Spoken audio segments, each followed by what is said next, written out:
الحمد لله نحمده ونستعينه ونستغفره ونعوذ بالله من شرور أنفسنا ومن سيئات أعمالنا من يهده الله فلا مضل له ومن يضلله فلا هادي له ونشهد أن لا إله إلا الله وحده لا شريك له ونشهد أن سيدنا وحبيبنا وحبيب قلوبنا محمدا عبده ورسوله أرسله بالحق بشيرا ونذيرا وداعيا إلى الله بإذنه وسراجا منيرا فقد قال الله تبارك وتعالى في القرآن الكريم أعوذ بالله من الشيطان الرجيم بسم الله الرحمن الرحيم إن الله وملائكته يصلون على النبي يا أيها الذين آمنوا صلوا عليه وسلموا تسليما اللهم صل على سيدنا مولانا محمد وعلى آل سيدنا شفيعنا محمد সবাই একটু জোরে সোরে মোহব্বতের সাথে আওয়াজ দিয়ে পড়ি আল্লাহুম্মা সাল্লি আলা সাইয়্যিদিনা মাওলানা মুহাম্মদ ওয়া আলা আলি সাইয়্যিদিনা শাফিঈনা মুহাম্মদ বালাগাল উলা বিকামালিহি كشف الدجى بجماله حسنت جميع خصاله صلوا عليه وآله ربي زدني علما ربي زدني علما ربي اشرح لي صدري ويسر لي أمري واحلل عقدة من لساني يفقهوا قولي وبك نستعين يا مستعان সম্মানিত মুসল্লিনে কেরাম আল্লাহ তাবারক ওয়া তাআলার দরবারে অসংখ্য অগণিত শুকরিয়া যে আল্লাহ রাব্বুল ইজ্জত আমাকে আপনাকে সুস্থ সবল রেখেছেন এবং সুস্থ সবল অবস্থায় পাক পবিত্র হয়ে একটি আবারও নতুন জুমার দিনে মোবারকময় দিনে আমাকে আপনাকে আগে আগে জুমার নামাজ আদায়ের উদ্দেশ্যে মসজিদে উপস্থিত হওয়ার তৌফিক এনায়েত ফরমালেন সেই মহান রবের দরবারে সকলে একবার কালেমাতুর শুকুর পাঠ করি সকলেই বলি আলহামদুলিল্লাহ। প্রিয় উপস্থিতি, আজকে আমরা ক্যালেন্ডারের দিকে যদি তাকাই তাহলে দেখছি যে আজকে 2025 সালের মে মাসের 16 তারিখ। আবার যদি আমরা আরবি সনের দিকে তাকাই তাহলে 1446 হিজরির জিলকদ মাসের 17 তারিখ। কত তারিখ? 17 তারিখ। আমরা গত জুমায় বলেছিলাম যে বরাবর এক মাস আছে ঈদুল আজহার, তো এক সপ্তাহ চলে গেল। 17 তারিখ মানে জিলকদের 13 দিন আর জিলহজের 10 দিন, তাহলে 13 আর 10 কত হয়? 23। আর এক সপ্তাহ চলে গেলে আর 23 দিন আমাদের ঈদুল আজহার আছে। আবার আমরা যদি বাংলা সনের দিকে তাকাই তাহলে 1432 বঙ্গাব্দের জ্যৈষ্ঠ মাসের আজকে 2 তারিখ। জ্যৈষ্ঠ মাসের কত তারিখ? 2 তারিখ। তো কিছুদিন আগে আমাদের মধ্যে বাংলা বঙ্গাব্দ সন শুরু হলো 1432। সেই বঙ্গাব্দ 1432 সনের বৈশাখ মাস আমাদের মধ্যে থেকে চলে গেছে। আবার জ্যৈষ্ঠ মাস শুরু হয়ে আজকে 2 তারিখ। তো বৈশাখ জ্যৈষ্ঠী আমাদের এই বঙ্গদেশে গুরুত্বপূর্ণ 2টি মাস। আমাদের এই বাংলা সনের প্রথম 2টি মাস এটা হচ্ছে গ্রীষ্মকাল। তো এই গ্রীষ্মকাল আমাদের বাংলাদেশের প্রকৃতির জন্য একটা আনন্দের। সেটা কিভাবে? যে এই গ্রীষ্মকালেই আমাদের মাঠে নতুন ফসল, ধান, গম, ভুট্টা ইত্যাদি আসে। পাশাপাশি আমাদের ফলদার বৃক্ষ, আমাদের আম, জাম, কাঁঠাল, লিচু ইত্যাদি ফলদার বৃক্ষগুলো ফল দেয় এই বৈশাখ জ্যৈষ্ঠ মাসে। তো এই বৈশাখে যেরকম কড়া রোদ থাকে, আবার কখনো কখনো হঠাৎ আকাশে কালো মেঘ করে ঝড় হয়ে বৃষ্টিও চলে আসে। তো এই যে কড়া রোদ আবার ঝড় বৃষ্টি, এর মধ্যে দিয়ে আমাদের গাছে গাছে ফল ফসলাদি পাকা, এগুলো আমাদের জন্য নিঃসন্দেহে নিয়ামত। তো আমরা এই নিয়ামতগুলোর কদর করব। অনেকেই তীব্র গরমে কষ্ট পায়, মনে মনে বলে যে এত কষ্ট, গরম, একটু গরম কম হলে কি হতো। আপনি যদি গরম কম প্রত্যাশা করেন তখন তো গাছের ফলটা আর পাকবে না, তার জন্য তো আবার গরমের দরকার, ঠিক আছে না? এজন্য প্রকৃতিতে যে পরিবেশটা আসে সেটাই আমাদের জন্য নিয়ামত, আল্লাহ পাকের নিয়ামত। প্রিয় উপস্থিতি, তো যে কথা বলছিলাম, এখন আমরা গত কয়েক জুমা যাবৎ হচ্ছে গিয়ে আমরা হজের ইতিহাসের কিছু নিদর্শন এবং হজ কেন্দ্রিক কিছু বিষয় নিয়ে, ইতিহাস ঐতিহ্যের সাথে সম্পৃক্ত বিষয় নিয়ে আলোচনা করছিলাম। তো এ জুমায় তারই ধারাবাহিকতায় মদিনাতুল মুনাওয়ারা নিয়ে কিছু আলোকপাত, কিছু আলোচনা আপনাদের সাথে করব। আপনারা যারা হজ উমরায় গিয়েছেন অবশ্যই হজ উমরার পাশাপাশি মদিনাতেও গিয়েছেন আগে অথবা পরে। অনেক হজ এজেন্সি তাদের প্যাকেজের মধ্যে এটা থাকে যে হজ বা উমরা সম্পূর্ণ করার আগে অথবা পরে একবার মদিনায় নিয়ে যায়। রসুল পাক সাল্লাল্লাহু আলাইহি সাল্লামের শহর তার রওজায়ে আতহারকে একটা নজর দেখার সুযোগ করে দেয়। তো সেই মদিনা মুনাওয়ারা নিয়ে আপনাদের সামনে কিছু কথা আলোচনা করব। চলুন আমরা সরাসরি কোরআন সুন্নাহ থেকে কিছু কথা শুনে আসি। সর্বপ্রথম কথা হচ্ছে, এই মদিনা মুনাওয়ারা যেখানে আল্লাহ রসুল সাল্লাল্লাহু আলাইহি ওয়াসাল্লামের জীবনের 10টি বছর কেটে গেছে, জীবনের শেষের গুরুত্বপূর্ণ যে সময়টি আল্লাহ রসুল মদিনায় কাটালেন, এই মদিনার নাম কিন্তু শুরুতে মদিনা ছিল না। এখন যেটাকে মদিনাতুর রসুল, রসুলের শহর বা মদিনা শহর নামে আমরা চিনি, সেটি মদিনা হিসেবে শুরু থেকেই প্রচলন ছিল না। সর্বপ্রথম এই মদিনার শহরের নাম ছিল ইয়াসরিব। নাম কি ছিল? ইয়াসরিব।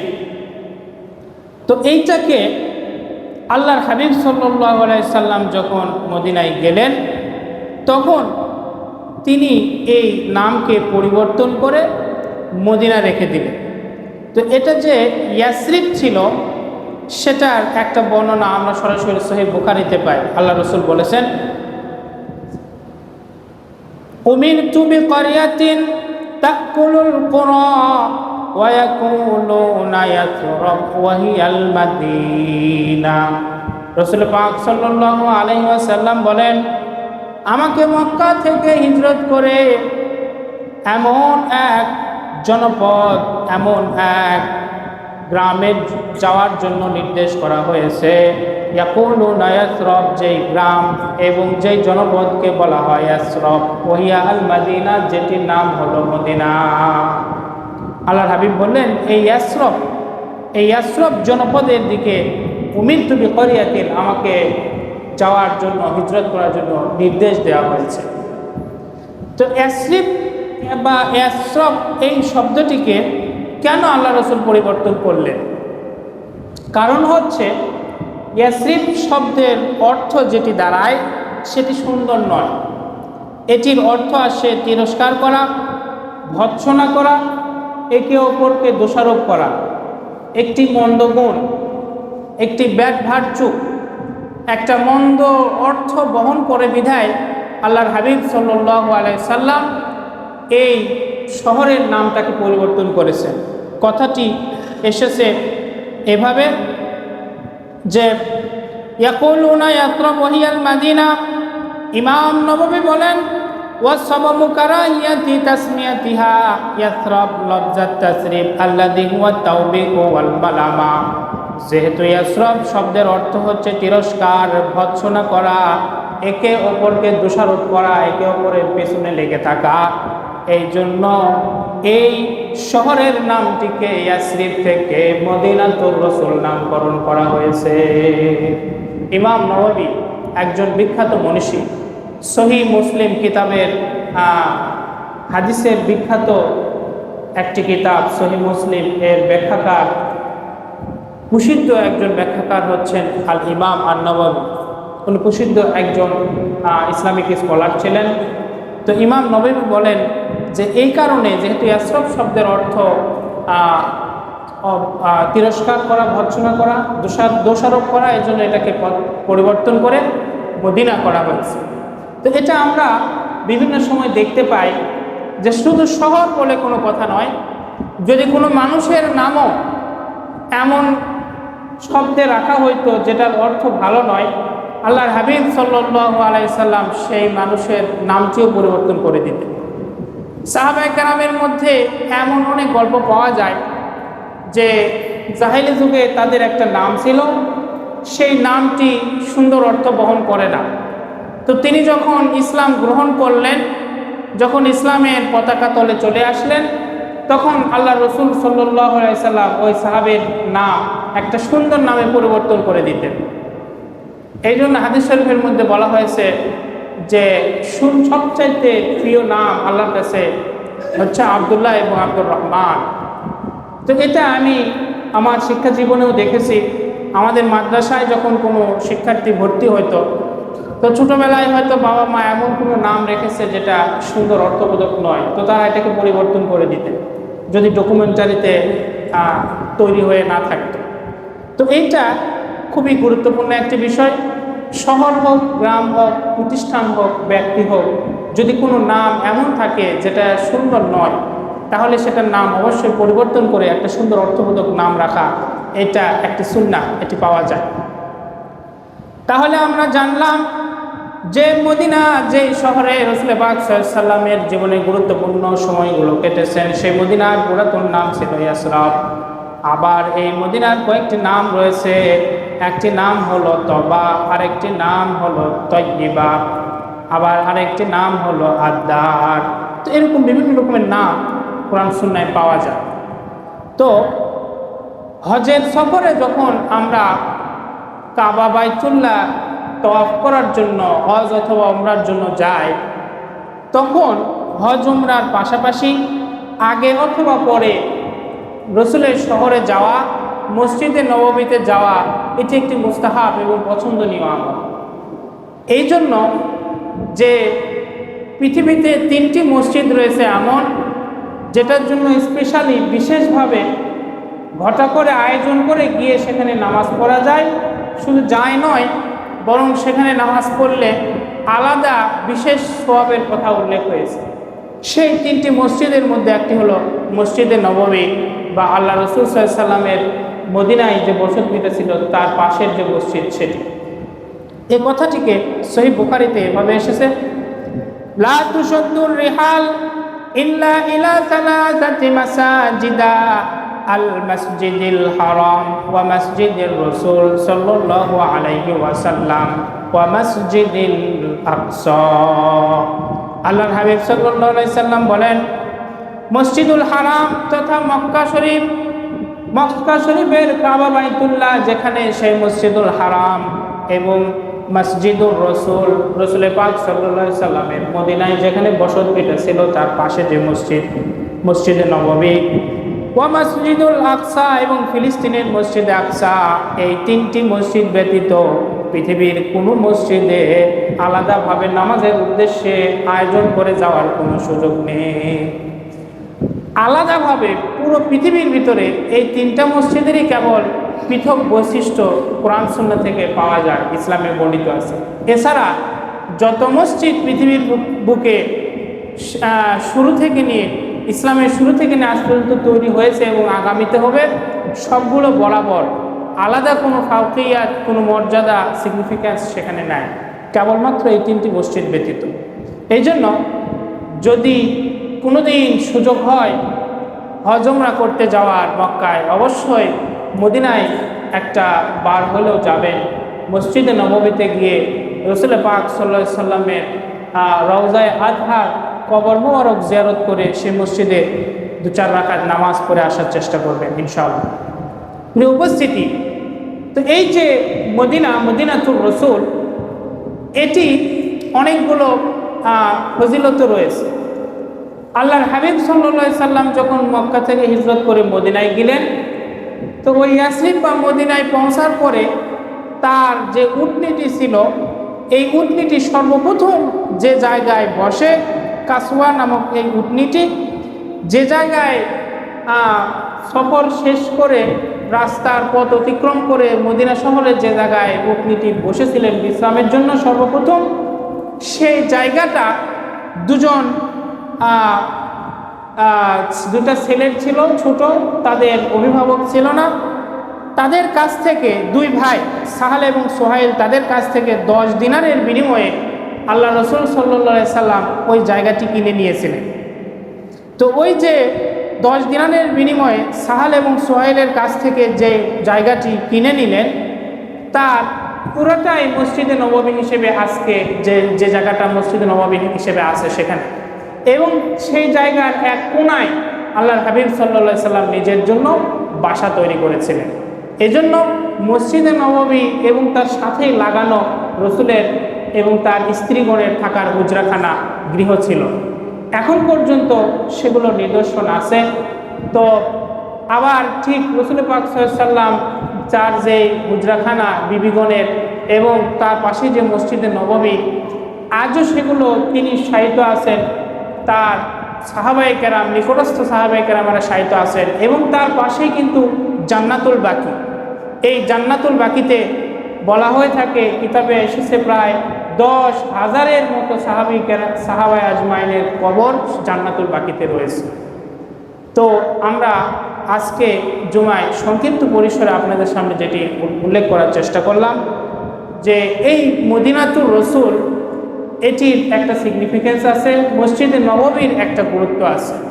আমরা যদি কখনো জীবনে সুযোগ হয় হজ উমরা করার, অবশ্যই আমরা চেষ্টা করব যে মদিনায় একটাবার যাওয়ার, গিয়ে এই নিদর্শনগুলো দেখা এবং মসজিদে নববীতে 2-4 রাকাত নামাজ পড়া, রসুল পাক সাল্লাল্লাহু আলাইহি সাল্লামের দরবারে গিয়ে দুরূদ শরীফ পেশ করা, সালাত ও সালাম পেশ করা। আল্লাহর হাবিব সাল্লাল্লাহু আলাইহি সাল্লাম বলেছেন যে কেউ যদি আমার রওজা মুবারকে এসে সরাসরি আমার উপরে সালাম পেশ করে আমি সেটা শুনতে পাই, আবার যদি দূর থেকে পেশ করে তাহলে সেটা আমার কাছে পৌঁছানো হয়। এজন্য যখন আমরা দূরে থাকবো অবশ্যই তার উপরে দুরূদ শরীফ পাঠ করব, যেটা আমরা বিভিন্ন সময় করে থাকি। আবার যখন তার রওজা মুবারকে যাব, তার কাছাকাছি গিয়েও আমরা দুরূদ শরীফ পাঠ করব। এটি একটি সুন্দর এবং নেক আমল। এগুলোর মধ্য দিয়ে গুনাহ ঝরে যায়, মনের মধ্যে একটা নেক আমলের স্পৃহা স্পিরিট তৈরি